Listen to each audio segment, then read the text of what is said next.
OWLTV is sponsored by Marshall Chrysler Jeep and Dodge, Serendipity, Marshall Walmart Supercenter, Arth's Body Shop, The Wood Shop, and viewers like you.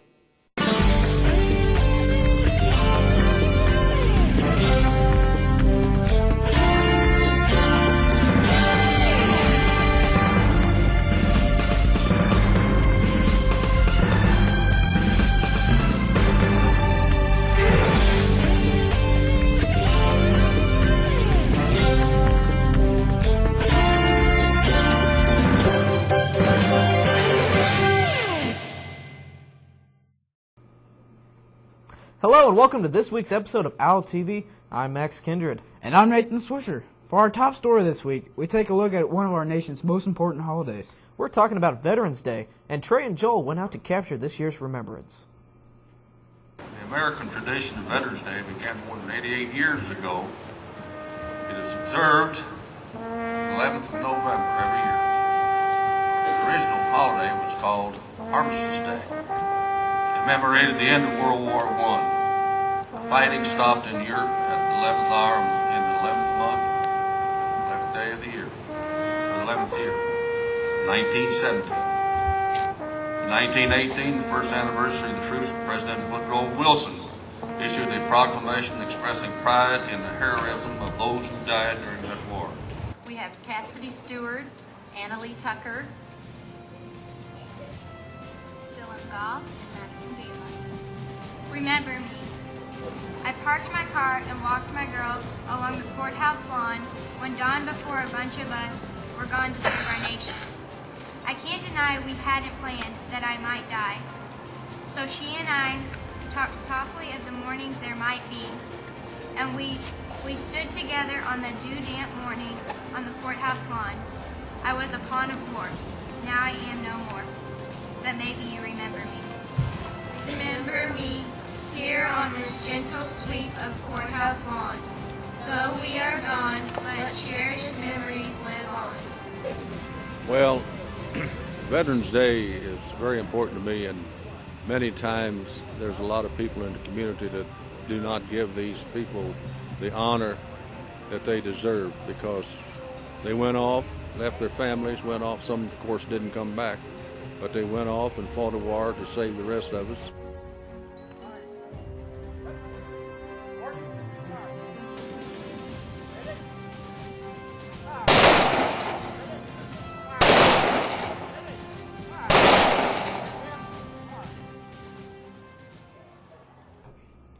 Our country has sacrificed so much to be free. I'm proud to be an American. Me too, Nathan. Me too. Our next story is from Max and I. We take an investigative look at how a job affects students' school life.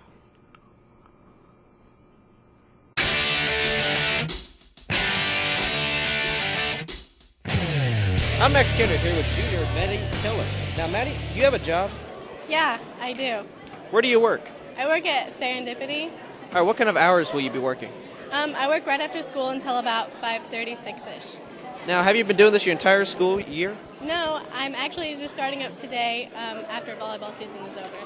So you didn't want to do work while you were at volleyball, right? Right, correct. It was too much. Does working affect your homework in any way? No, because I end at 5:30, so I still have time to do my homework. All right, thank you very much, Maddie. Thank you. This is Connor Thomas, and I believe he has a job. Do you have a job, Connor? Yes, I do. All right, where do you work? Well, I work at your local Mazzio's Italian Eatery. And how many hours a week do you work? Well, during the school year, about 17 a week. Right now I'm doing the play, so I'm getting about 5. You know, if I want to work 40, I can ask him in the summer, you know. I'll have a 40-hour week every now and then. Yeah, and how does that affect your school life? Well, you know, sometimes during the week, I get out of there about midnight. You know, on weekdays. You know, it kind of does affect the school life just a little bit. You know, I have to go to work, don't have time for homework, you know. Yeah. All right. And thank you very much. My name's Nathan Hahn. I work at Hahn Phillips Grease Co. Inc. It's a trucking business, and I drive trucks around. It's pretty good. I work about 25 hours a week. It's pretty hefty. I have maybe about an hour each day to do my schoolwork. It's not enough. I would like to have some shorter hours, but it pays pretty good. So there's an upside and downside to it.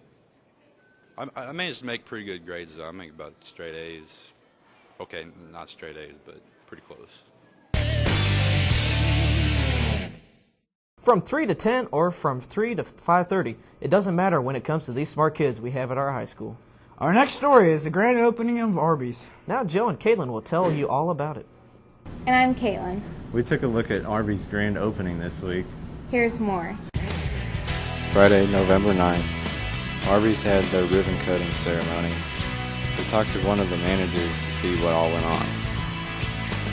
Okay, the reason we are just now joining the chamber is because Arby's as a whole, the restaurants are located in bigger cities where maybe community involvement is not as important as it is here in Marshall. And Kim Jones and I worked very hard on convincing our corporate offices that it is important for a small town restaurant to be involved in the community around it. So they finally came around to our way of thinking, and here we are. It is. Now, we are just now starting the lunch hour, but the chamber was great. They sent all their ambassadors out in their red coats. We went outside. We all cut the ribbon. It was a lot of fun, and we had a lot of support from the chamber. Some of the activities that we have coming up is next Tuesday, November the 13th, is our 99-cent roast beef all day long. There are no limits on how many roast beef you can get. Also, every Wednesday night from 4 to 8 p.m. is our senior night. It's an extra 20% off our regular priced menu items. And I have one more. Oh, and Fridays for the local school supporters, 10% off of your meal if you wear your school colors or if you have anything that says Marshall House. So come in Fridays and get 10% off. I think that's everything. Okay, thanks for coming out.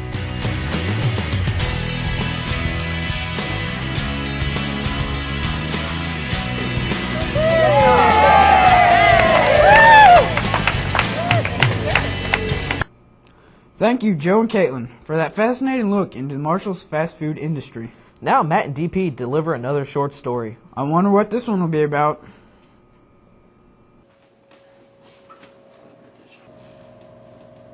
That's what I'm talking about, right, Chandler? Yes. Grape soda. Hey, don't open that grape soda. I called that. I've got this at the fridge. You saw me do it. Man, for real, I called that like a week ago. What am I going to do?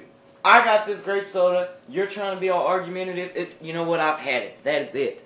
We're going to settle this on the court. On the court, man? What are you talking about? Round ball. Hooping it up.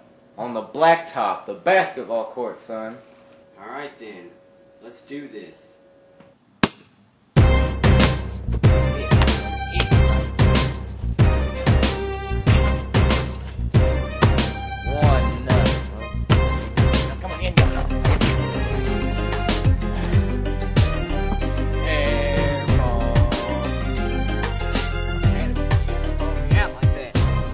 I've had it.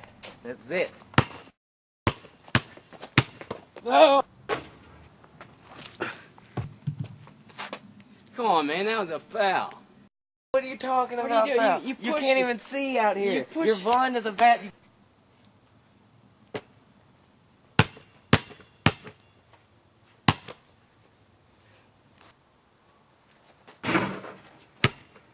Game point, man.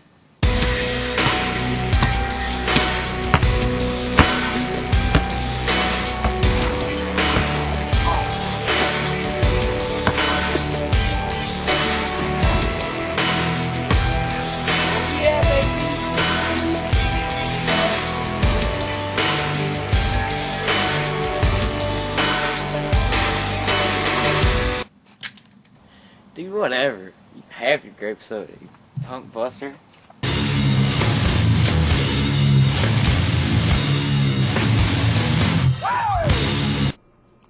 I love basketball, but I love grape soda even more. Speaking of fruit, I think it's time for our story about crepes. Sounds good to me.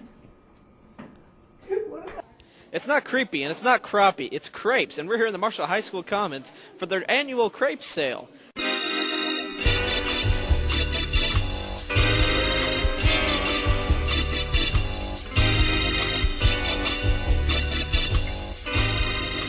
Hi, this is Mrs. Claire, and I'm the French teacher here at Marshall High School. Today we are serving crepes during our 4th hour and 5th hour lunch.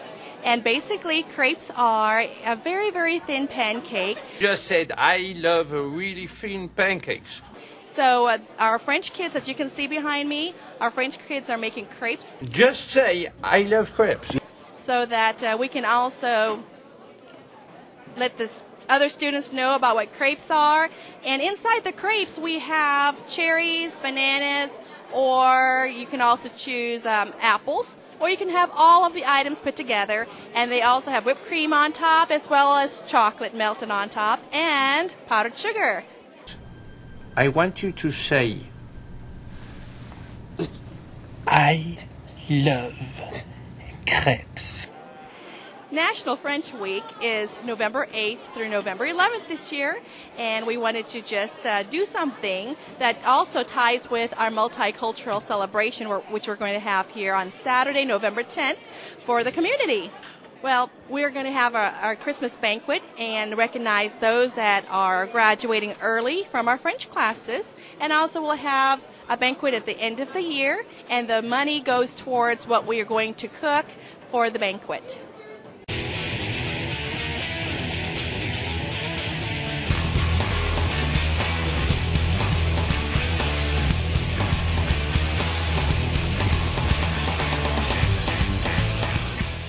Doesn't that just make you hungry? For OWLTV, I'm Max and Nathan. I can't wait to eat those crepes again next year. Our final story this week is from Trade, Connor, and Jake.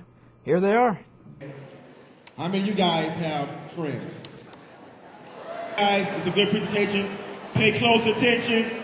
And here we go. This is called Behind the Faces. Last week, as we attended the Red Ribbon Assembly, we learned about true, plastic, and foolish friends.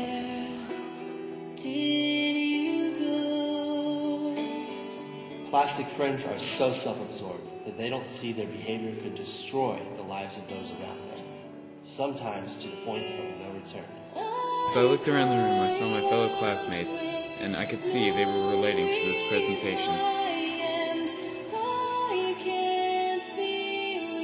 As we watched this presentation, we saw stories about teens just like us who were having problems with their friends, such as foolish friends influencing them with peer pressure to try and get them to do bad things, or plastic friends who aren't your friends at all and who make fun of other students, or true friends who are always there for you and define the meaning of friendship. I need some emergency assistance. Okay, what's the problem there? I don't know what's wrong. They're freaking out. I didn't look. They said it looks like a self-inflicted gunshot wound. I don't know where at, anything about it. Michael, go help your mother, please. We have a possible self-inflicted gunshot wound. Please hurry. Please hurry. Chemicals can climb, and happiness can hide and bring you down. In a world where you are bombarded with so many influences, how can you know who to choose as friends and who to avoid? It's not always easy. People do change.